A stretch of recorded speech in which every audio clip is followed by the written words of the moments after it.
And we're live. And we are live. Just wait for some people to come in. I'm sure, fingers crossed, there hopefully will be a couple of people jumping in. So, welcome to episode 17 of the live Q&A stroke talk. This is just your chance to come in, ask questions.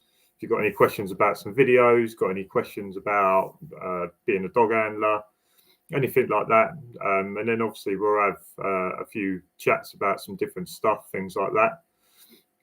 And yeah, it's been a strange week so far, and also so the last couple of weeks just had bits and pieces going on. I feel like I'm a little chasing my tail a little bit lately. Feel like I've got stuff that I need to do, but I haven't had the chance to do certain bits and pieces. But yeah, it's been a decent week so far.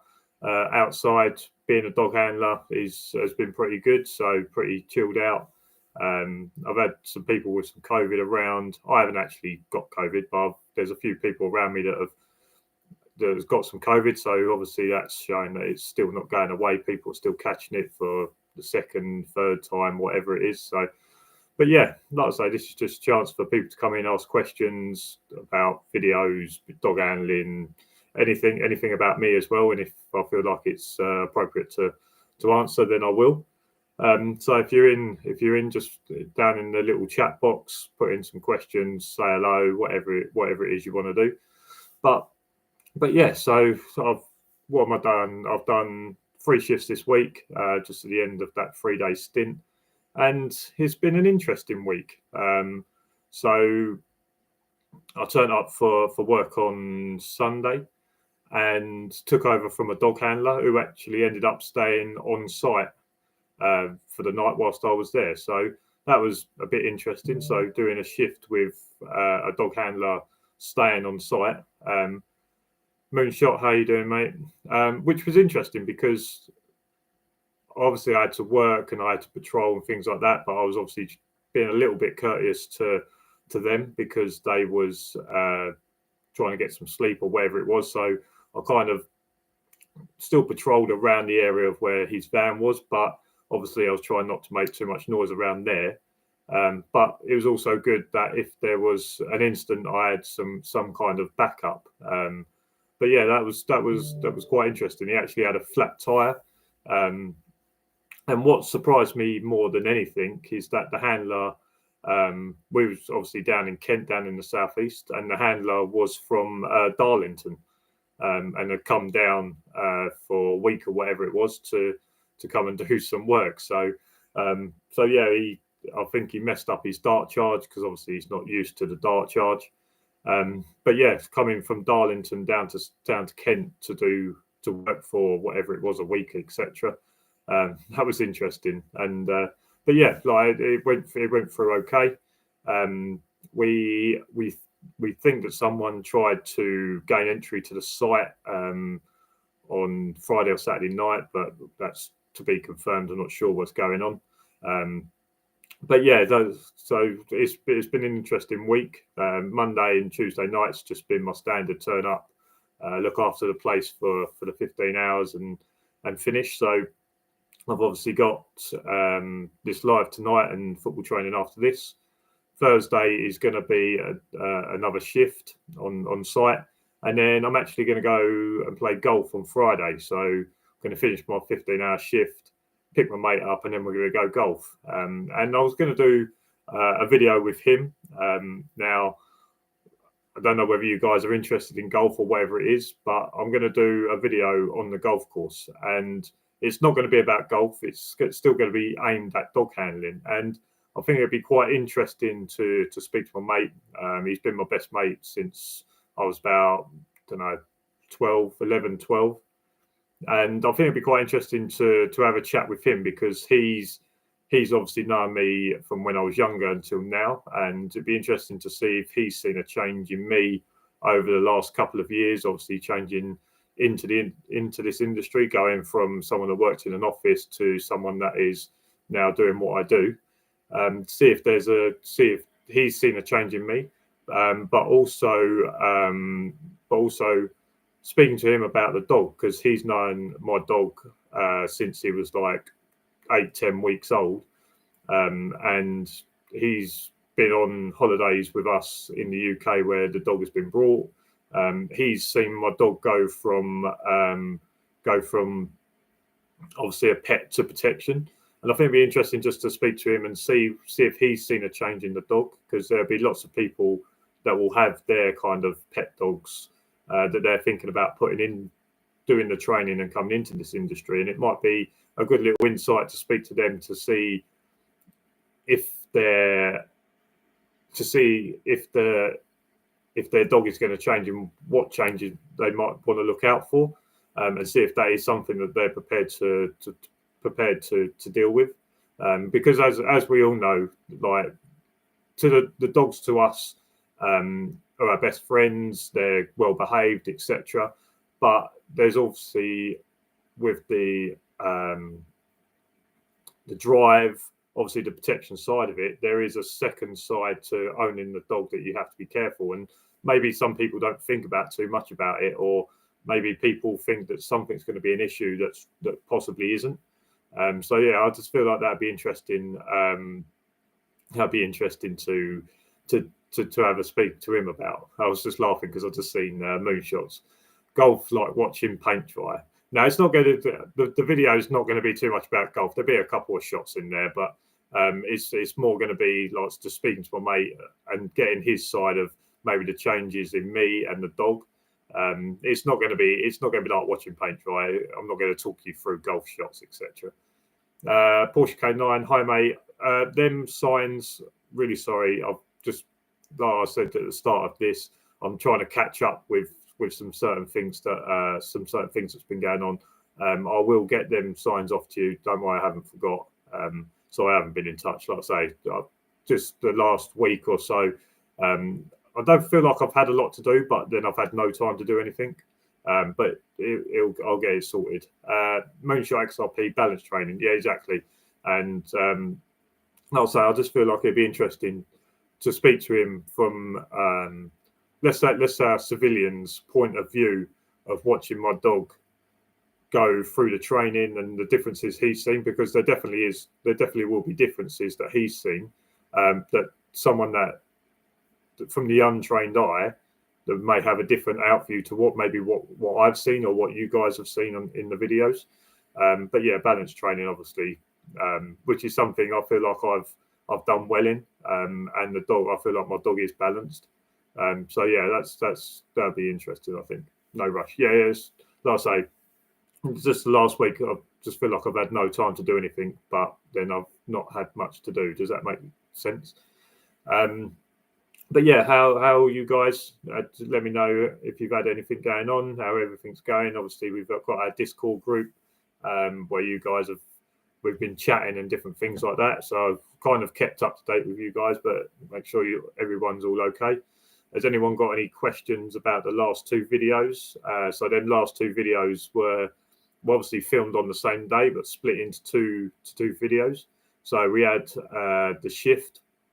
So the shift video, boring shift as always.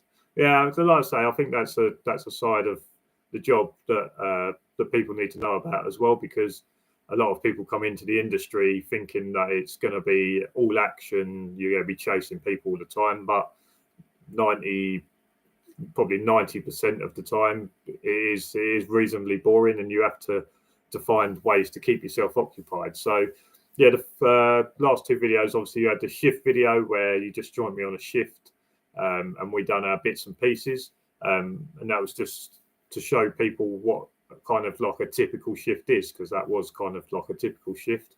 And then the second video was obviously training, which was a pretty standard training session. I've tried to get a couple of different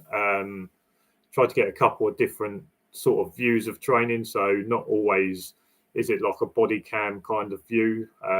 Some of it is just watching from a distance, see what we're doing. I feel like the obedience part, I feel like it's good to get like a distance view of us doing, so you can see see how the dog is healing or see how the dog is in obedience. So I feel like if it's a body cam, it's quite hard to see how the dog is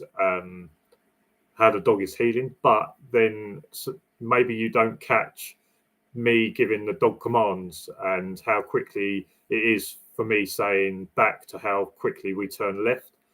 So let me know if you feel like I should do maybe like a body cam kind of obedience session, so that you can more listen, so that people can listen to the commands I give or how much I talk to the dog whilst we're doing it. Because I feel like the view that you get from sort of where the van is, yes, you can see how the dog heals and you see the dog under control or whatever it is, but you can't really hear what I'm saying to the dog. And maybe that's an important part of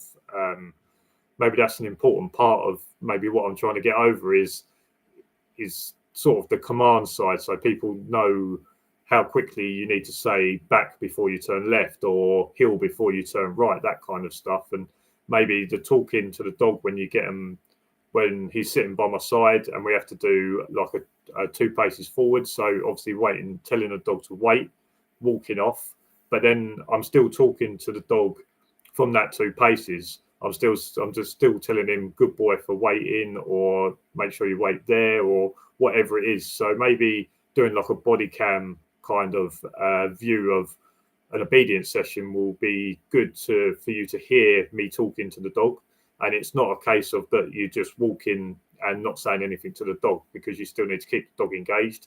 And if you're not talking to the dog, then it's easy for the dog's attention to be switched elsewhere. Now, I know a lot of people will say, well, the dog should always be focused on you. But when there's other dogs around that maybe aren't as good at the obedience, and maybe they're playing up a little bit or they're barking or whatever it is, the dog is going to be naturally attracted to them sounds. So you talking to the dog, obviously keeping his focus, his attention, that is a big part of it. And maybe that's why no, I'm not saying my dog is great at obedience. He's not the best dog at obedience, but maybe that's why I've got to a decent level of obedience in terms of what we do, because of like I say, the talking and things like that.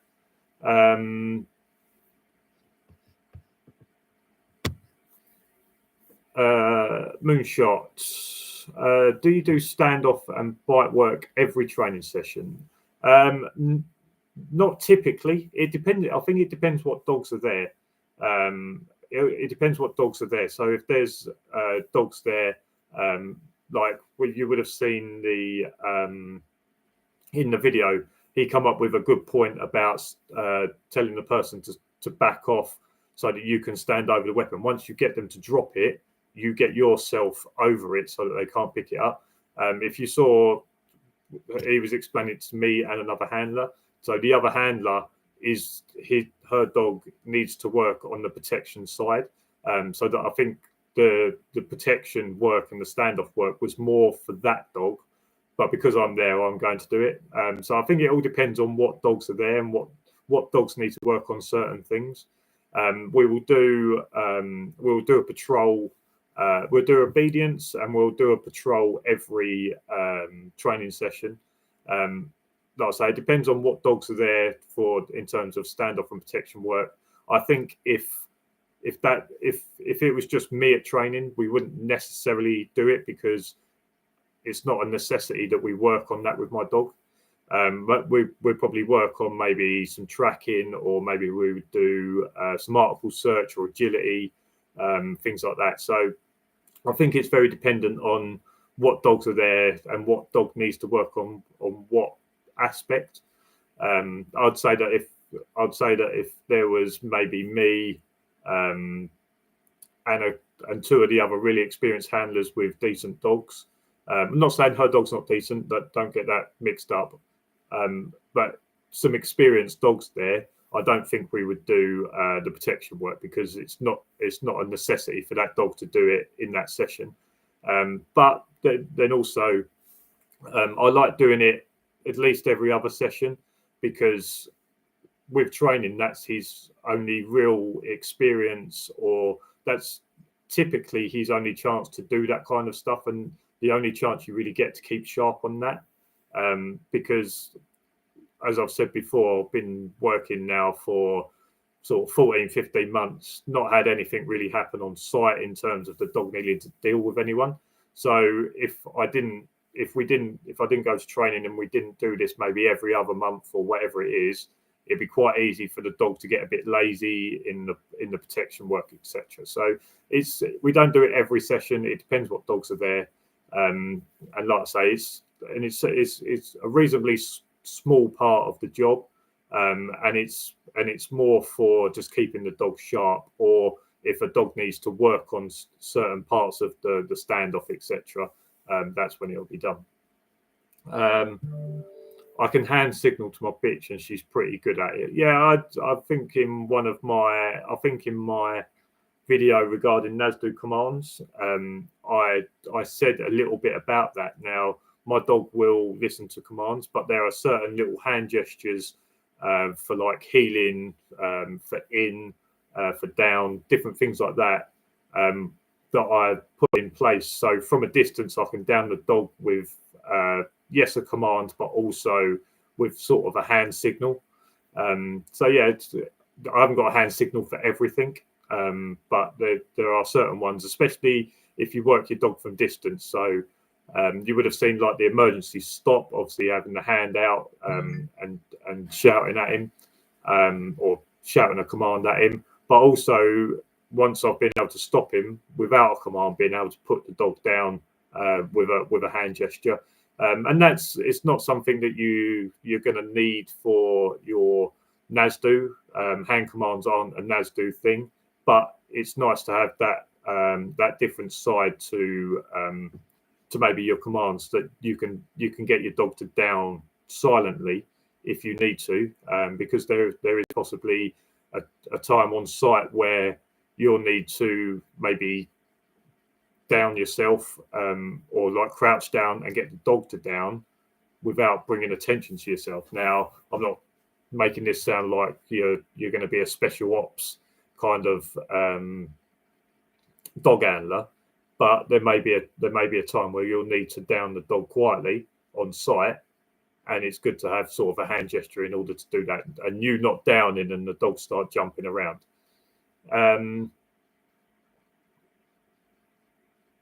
I need to find a trainer that will do it one time a year on team certificate. The trainers I've gone to want my dog nuts before, but I don't. I mean, yeah, I mean the team certificate on an annual, that is protection work is part of the team or the annual certificate. So I think even if you went to my trainer, if you said, look, I need to do my annual certificate, or your re-team as it is, if you said, look, I want to come down and do my re-team, then there would obviously be protection work in it, because he wouldn't be able to sign the dog off on a re-team without doing the protection work, etc. So like I say, it depends. If he knows that there is someone specifically coming down for a re-team, then there obviously will be some protection work in it, because that is part of the routine. And my video, I haven't actually recorded it yet. I'm going to record it tomorrow. My video for this Saturday is going to be to do with the NASDO kind of certification. So obviously we all know that you have to go through your NASDO, and then you have to go through like the question side of it. So I'm not going to give too much away, because it's obviously the video. A lot of you guys know you obviously have your paper side that you need to pass, and then obviously you have to go through the team certificate. And I found on the NASDO website what it is that you and the dog are going to be assessed on, to whether you can work as a team. So yeah, I'm going to do my video on Saturday about that, just explaining, because I know there are a few people that have been asking me, well, when I go for my NASDO, what is the dog going to be required to do? And I've found the information on that, and that's what this week's video is going to be. Chip King, hi mate, how you doing? I think defence work to be done every 3 months. So yeah, you get your quarterly, don't you? So this I'm not 100% on. I'm not 100% on. Kind of. I'm not 100% on everything, but I'm pretty sure with NASDA, you obviously have your routine, which is every year, and then there are quarterly assessments. So I go to a session at least every month because my company require me to do that, whether it's for insurance or whatever it is. My company require me to go once a month, which is fine. But I know every quarter, my trainer assesses me, and then obviously every year you get your routine. Now, what your requirements are for each handler is up to you. But I know that I have to go to at least one session a month as a requirement from Prestige. So, and then what Terry does outside that in terms of quarterly assessments and annual is what he does.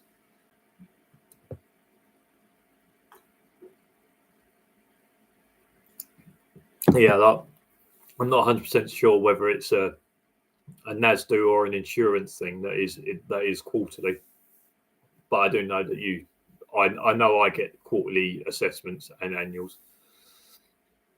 So has anyone got any questions in regarding anything? I know that there's a lot of people message me outside of this about certain stuff, and I say that this is a great place to ask questions because there are lots of people in here that have answers for certain things. What's been going on with me? Me and the dog had a bit of a disagreement the other night. He decided to try and snatch the ball out of my hand.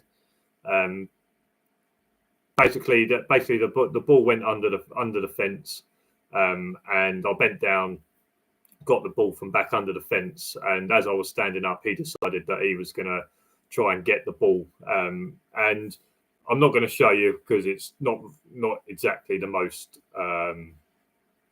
gruesome bruise, but he ended up biting my thumb. Sorry. So me and him had a little bit of a disagreement on what he's allowed to do, and he understood straight away that he had messed up. So, like I say, the ball went under the fence. I got it, and as I was standing back up, he kind of lunged, but he was next to me. But he went to grab it and caught my thumb. Knew straight away they had messed up. So we had a bit of a disagreement on what he is and isn't allowed to do. And then basically for the next 10 minutes, I just literally underarmed the ball to him, made him drop it, made him down, let me pick it back up, throw the ball to him, make him down, let it go, let me pick it up. So yeah, that was basically that little thing. But the way in which I just reminded him about snatching out of the hand was basically giving him the ball. So still giving him the ball, but then making him drop it and allowing me to pick it up and not go for it. But yeah, like I say, we had a bit of a disagreement when he caught my thumb, because I feel like obviously my dog has caught me a couple of times, whether that's through it's always been through sort of play, but whether it's because he's got so excited that he's kind of forgot what he's done, or he's obviously caught me a few times, whether it's I think he caught me on my shin once. It's always involving the ball, which is why I'm not worried about it. It's always when we've been playing ball and something's happened and he's caught me accidentally, whether it's on my thumb was an accident. I think he's caught me on my shin before, caught me on my knee. I think he's caught my leg a couple of times. What I've always found is that when, even as a play one, it's never been vicious. It's never drawn blood. So it's always been like a little nick or here or there. What I've always found, and I don't know whether you guys have always found it, that my bone hurts. So when he caught me, right at the bottom of the thumbnail. So he caught me right at the bottom of the thumbnail, and my bone was hurting for about 15-20 minutes, And like I say, it never drew blood. I've got the tiniest little bruise, which is quite pathetic, which is why I'm not showing you guys. But it's like the bone hurts. He's obviously caught me on my hand a few times, and it's like I say, it's not like like if you pinch yourself, you can feel it on your flesh. I always feel like when the dog catches you with his teeth, it's like the bone hurts. Now, obviously, I've been very lucky enough that I've never taken a dog bite like a live one. Obviously, the dog, I've never had a dog literally bite my arm, but I can only imagine the kind of obviously if the dog bites a bare arm, that the bone must hurt for a long time. I can imagine that the bone will probably hurt more than like the flesh wound. Now, obviously, the flesh wound would hurt, but just through the few times when my dog's nicked me on my shin, my finger, my hand, like it's more the bone hurts than it is kind of like the flesh. Chip King, he's giving you a little love bite. Yeah, it definitely was a little love bite. All right, I gave him a little bit of a love tap after it. Not so. Don't get that the wrong way. I'm not making it sound like I'm not trying to make it sound like I gave him a clump, but I gave him a bit of a flick just to say what you think you're doing. It flipping hurts when they get your fingers. Yeah, I'll say Jack is terrible for that. Yeah, like I say, he doesn't do it often, but sometimes I think because the ball had gone under the fence, he felt like he had lost it, and because I had obviously retrieved it back, he was obviously just got a little bit too excited that the ball was back, and kind of forgot about what it was. And obviously, this is in the pitch black, and I had black gloves on as well, so I'll give him the benefit of the doubt that he couldn't see my gloves. I'm not using that as an excuse to why he did it. He knows he shouldn't do it. But it's a glow in the dark ball, and I was wearing black gloves at night. So let's just give him the benefit of the doubt that he couldn't quite see the gloves. And yes, he nicked me, but like I say, it was a little flick, and I think he realised as soon as he had done it that he had messed up. And we've sorted it all out now. We're all the best of friends. No one was seriously injured in the making of him now knowing that he can't do that.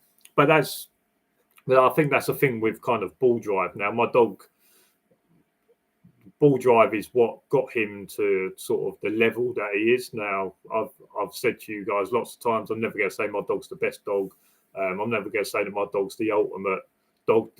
I think we've said on this is that there is no kind of fully trained, or there is no perfect dog out there, because even dogs that do trials, or they do sort of like shows, etc., them dogs still mess up all the time. There is no such thing as a fully trained dog. There is no such thing as a perfect dog.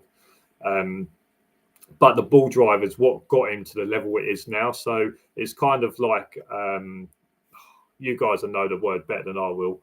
It's kind of like having that high ball drive. These things are going to happen because sometimes the dog just gets a little bit over the top with his play or whatever it is. And that's why when people ask me if my dog is okay around children or around kids, I can't give you that definite answer. Now, I've seen my dog play really nicely with play drive. No, it's not the play drive.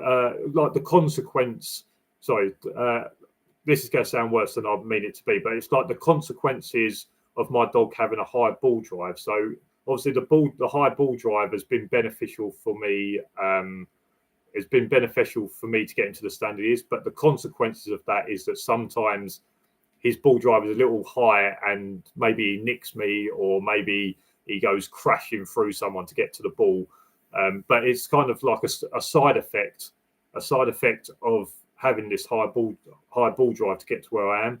Is the side effect is that sometimes someone will get a bit of a nick, or sometimes he might crash into people when the ball's rolling towards them.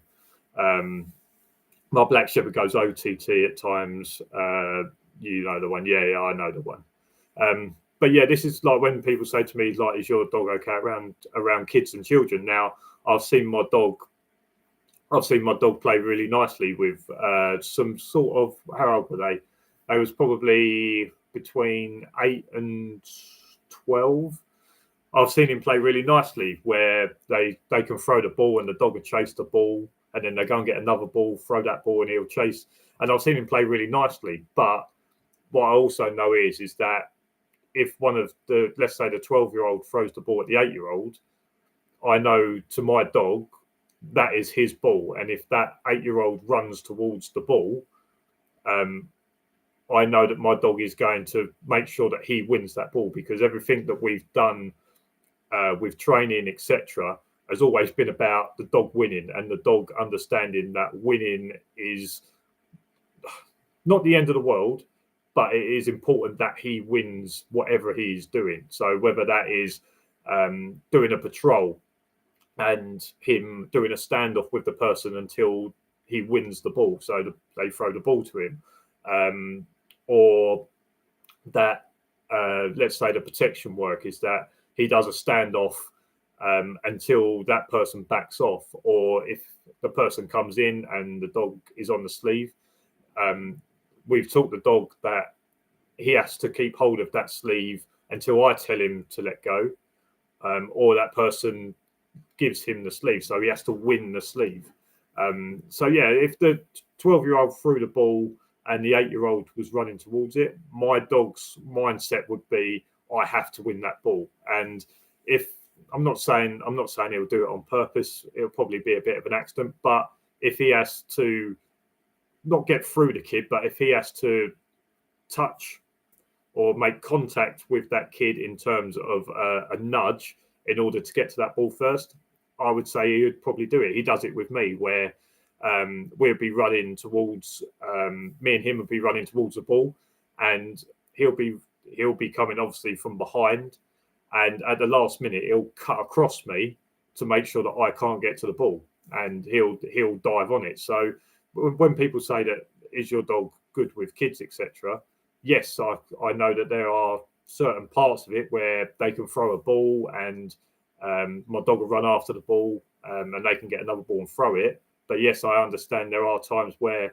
my dog will not see that person as a kid, and he will want to win that ball as much as if I was trying to get that ball. So I think that's kind of a side effect. I think we'll settle on that word. A side effect of high ball drive is knowing that the dog understands that that ball is his and he has to win that ball.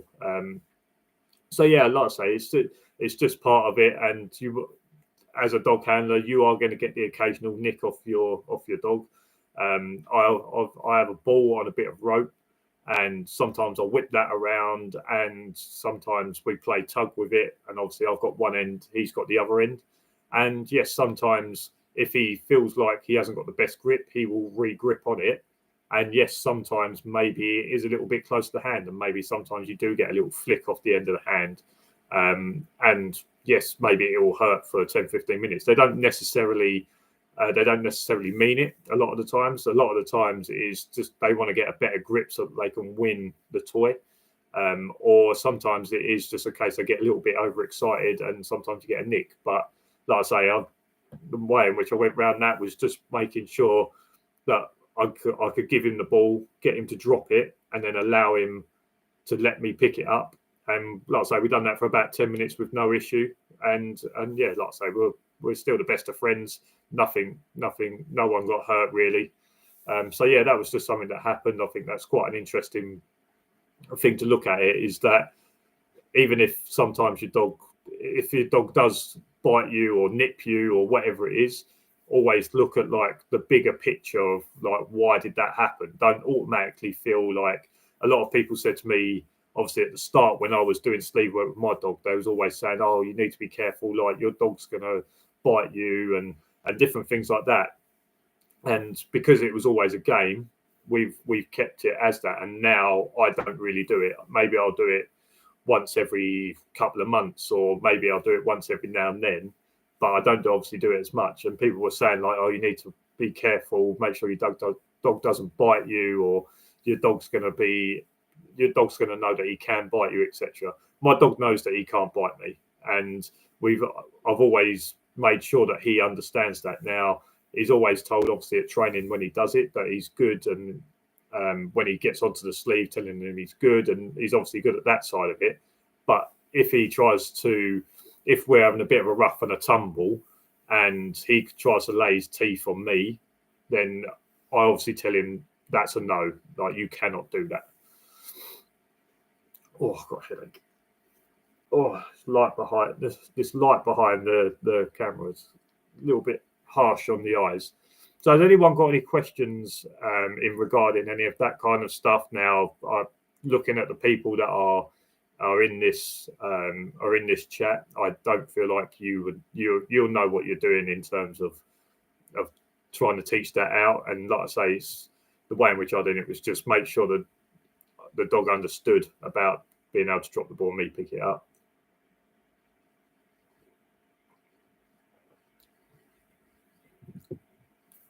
There's a great video by Michael Ellis from Leerburg, about how to present the ball during play.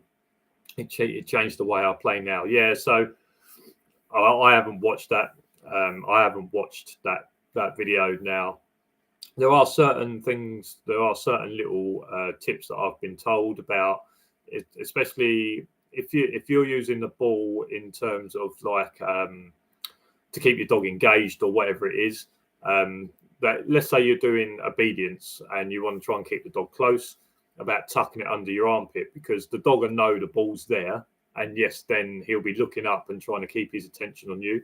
And a lot of the straight lines and shorten the rope.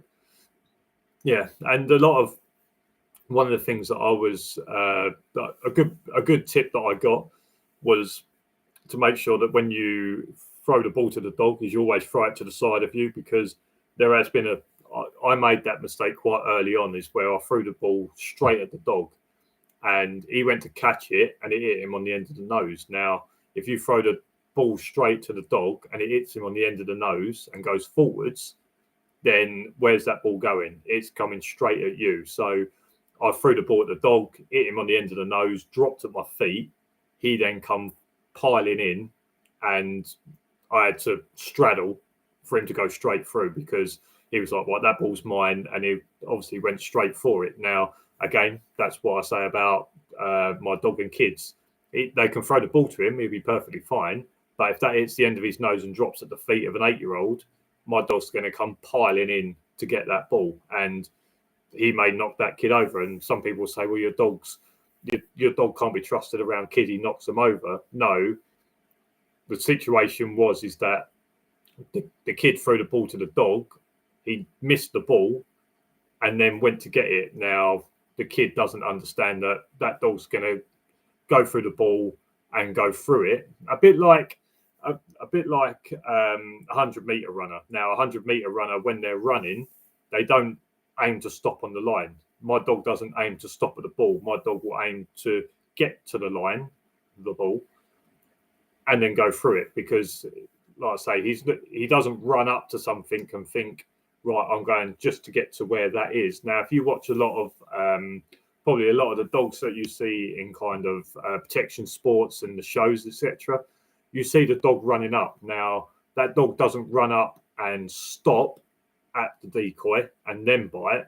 No, the dog runs up, hits the decoy, but still has the momentum to go through the decoy to get to the other side. Now, you'll see a lot of the decoys catch the dog, spin, and put the dog down.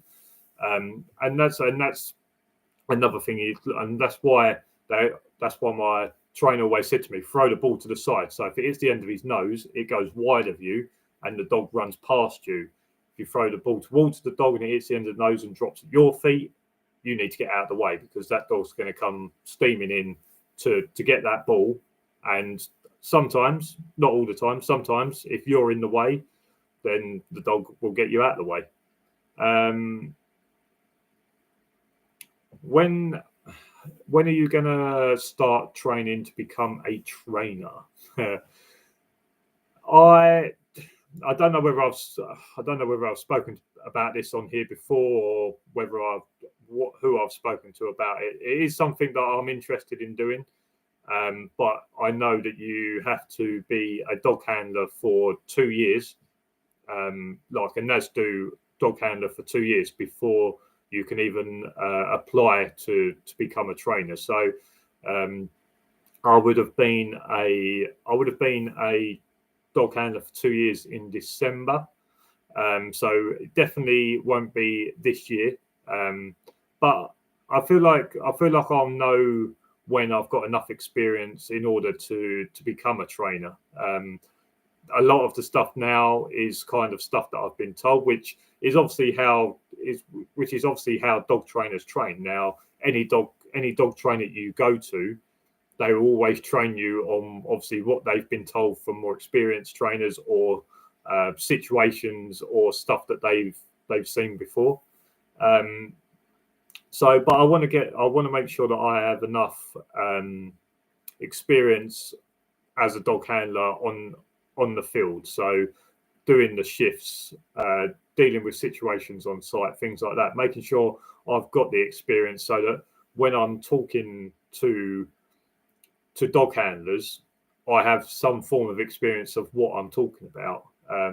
Now, obviously, there's a lot of the times where if I become a trainer, there's going to be a lot of the times where the people that I'm training are going to have more experience than I do. But I want to have some experience of the stuff that I'm talking about. And whether that is just doing an escort of someone off site. Now, that's something I've not had to do in a live situation yet. And I feel like it's important that I at least do that a couple of times before I start telling people about how it happens, because it's very easy for me.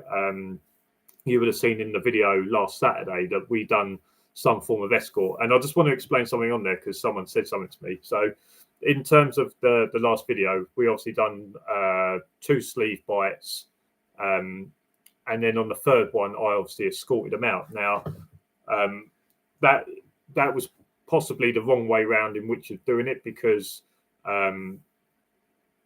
what that made it look like is that your dog will bite someone on site and then you escort them off. No, if your dog has to protect you on site involving a dog bite, it is your duty of care to look after that person until the medics get there or the ambulance get there. So the one that in training, we was just doing a couple of sleeve bites, and then it was me doing an escort. So we forget about the 2 bites before. If my dog had to protect me on site involving a dog bite, I wouldn't then escort that person off site, because if that person walks off site and something happens to them involving that bite down the road, let's say a loss of blood, and they pass out, that will be on me. So it would be my duty of care to look after that person until an ambulance gets there and checks them over.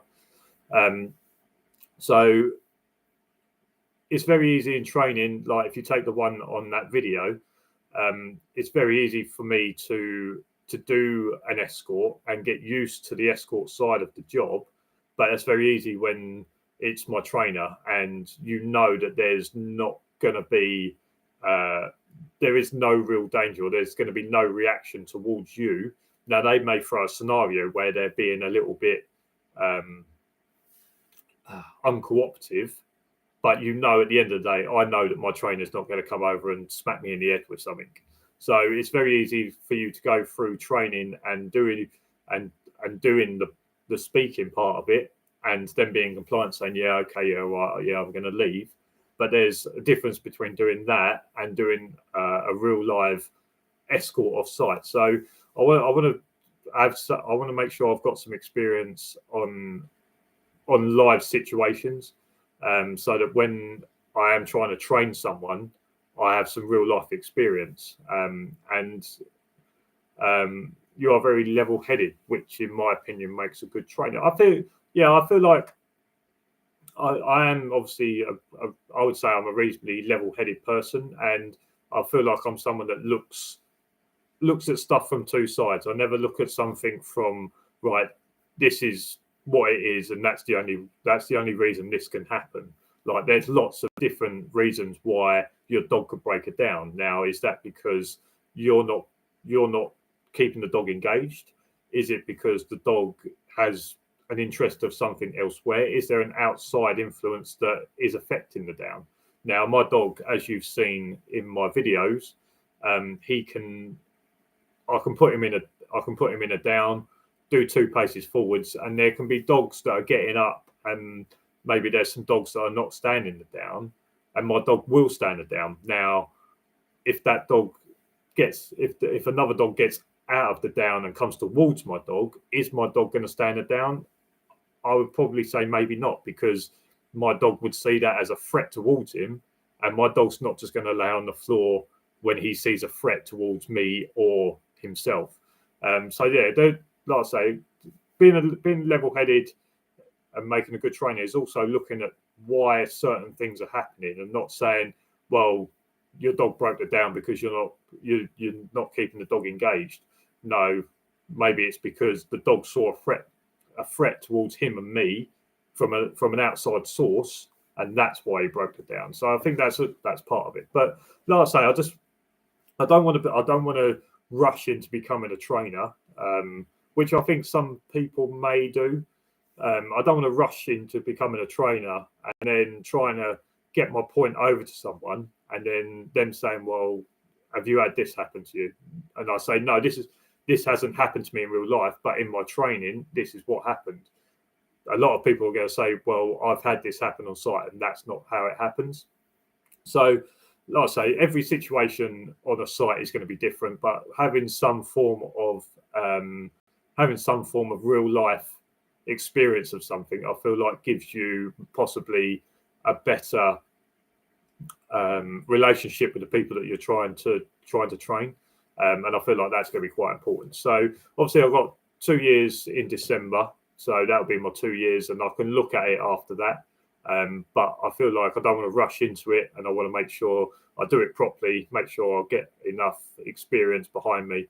And I'm not talking saying I'm going to wait 10 years. I'm not going to wait 10 years to do it, but I'm not going to rush into it and on the annual of my second year start applying for it. And I want to know exactly what's going on. UK Security 101. Hey mate, how you doing? What are we talking about today? We have been talking about lots of different stuff, from a bloke from Darlington staying with me on site in Kent after I took over from him. We was talking about my dog accidentally biting me and why that happened. And it was a nip on the thumb because of a ball. Before you go think of my dog's mauled my arm. He nipped me whilst I had hold of the ball. And then someone just asked me about becoming a trainer, and I was just going through that kind of stuff. It's not just dog training; it's also dog psychology training. Yeah, I feel like I listen to a lot of podcasts, and they from like the Canine Paradigm, and they're a couple of really experienced trainers, and they talk about why dogs do stuff, or possibly why a dog would do a certain thing. So I feel like I understand that side. That's the wrong way of saying it. I understand that I need to know about that side, if that makes sense. And it is about the psychology of the dog, and there are certain times where I know, yes, I have control over my dog, but I know there are certain outside influences that affect how quickly he reacts to my commands. Sorry.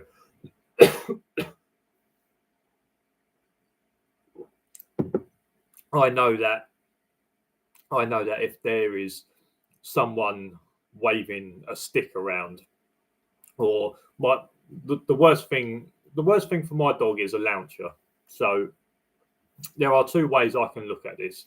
Now, if we go down the park, I very rarely let my dog off the lead, because I know that if someone has a launcher and throws a ball for their dog, I know my dog is going to go hell for leather to get that ball. Now, he will nick that ball and bring it back to me, but I know that if someone with a launcher throws the ball, my dog is going to go for it. But there are two different ways that I've kind of looked at this, because the launcher doesn't even need to be thrown for my dog to take notice of it. Now, there's two ways I can look at this. We've got launchers at my mum and dad's, and I do use the launcher to throw the ball for him in the field. So my dog knows that when there's a launcher around, he knows that there is a ball around. So he is already excited because he knows that there's going to be a ball thrown. But I also look at it is a launcher looks very close. It's not the same. I know it's not the same, but it's the same shape and kind of action that my dog has seen at training, in terms of when Terry has the weapon in his hand. Now, Terry has like the whopping stick, which is a long thing that you have in your hand, and he uses this kind of action or whatever it is as like an action of someone trying to strike us. Now, my dog sees the launcher as a ball is going to be thrown, but it's also, he could also look at it is that launcher is very similar to the weapon that Terry has at training. So, like I say, when I go down the park, I don't let him off the lead, because I know that if a launcher's about, my dog is going to be interested. But I don't want the person with the launcher to put it above his head whilst my dog is off lead, because I don't want my dog to see that as a threat and probably not bite the person, because I don't think he would unless I told him to. But if that person puts the launcher above his head, my dog will go into a kind of standoff, and then you've got the Dangerous Dogs Act, and that person's threatened because my dog has gone into a kind of standoff bark. It is now not like a play bark, and I think like that's I don't understand how my dog sees the launcher, but I know that there's two different ways in which my dog could see the launcher. He could see it as the play toy that it is, with the ball coming out of it, but he could also see it because it is a similar action to trying to strike someone with a stick or whatever. I could also see how my dog would go into a standoff if that person put the launcher above his head. So yeah, I'd say that's the kind of psychological dog, like learning the dog's psychological side, is that yes, the dog could see it this way, but he could also see it another way as well. And I think that's part of becoming a handler and understanding your dog. That everyone's dog is going to be different, but understanding your dog and what certain actions or what certain objects may look to the dog, and it could maybe look to the dog two different ways depending on what mindset that dog is in. So yeah, that's just my side. And like I say, I'm not going to dive in and rush trying to get into becoming a trainer, but it is something that I am interested in. Has anyone got any last questions? Just do the last couple of minutes. I'm getting a bit of a headache. I'm on. I know a lot of you guys. I spoke to you guys a little while ago about this little skin thing I've got. I'm on a bit of medication as well at the moment, and I'm just getting a little bit of a headache. So if it's okay with you guys, I'll just do the last couple of minutes, and then we'll call it a day for that, just so that I can get away from this light and that. So if anyone's got last couple of questions, like I say, the next couple of videos, I'm going to do one tomorrow night or tomorrow regarding kind of like the NASDO test and team certificates, so that people know what they're doing, and so that people know about what the test involves. And then the one after that will be sort of a chat with my mate where he can give his opinions, because I've not had him on this channel. I've had him on my golf channel.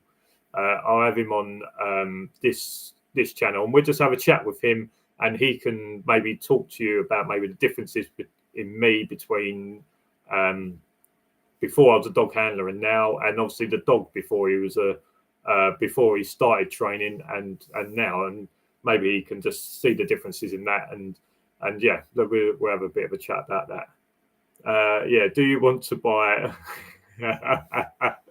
Do you want to buy a Melchele's pup? He's a little monster. You've obviously put some stuff up in the Discord group. Down in the description, I will put a new Discord invite. Anyone that's interested in getting in the Discord group, I'll put a fresh link down in the description of this chat for you to be able to join. I know you've been putting pictures up of this pup up. He does look pretty cool, but yeah, obviously we don't get to see the side of him chilling out and maybe him being a bit of a nightmare. But yeah, I'm sure he'll be fine. Every puppy goes through that stage, doesn't it? Right, guys, I'm going to leave it there because, like I say, with this medication, I'm just getting a bit of a headache, and I don't want to mumble through this last 5 minutes for the sake of it. So I'm going to leave it there. I want to thank everyone that's come in for the live. Hope you got some information out of it. I feel like it's been a good chat. I feel like we've gone through some certain bits. If you came in late, obviously this will be you'll be able to watch this from the start once I end it. And yeah, cheers, guys. Thanks for watching. Be a couple of weeks and we'll do another live. As for now, cheers for watching. See you later.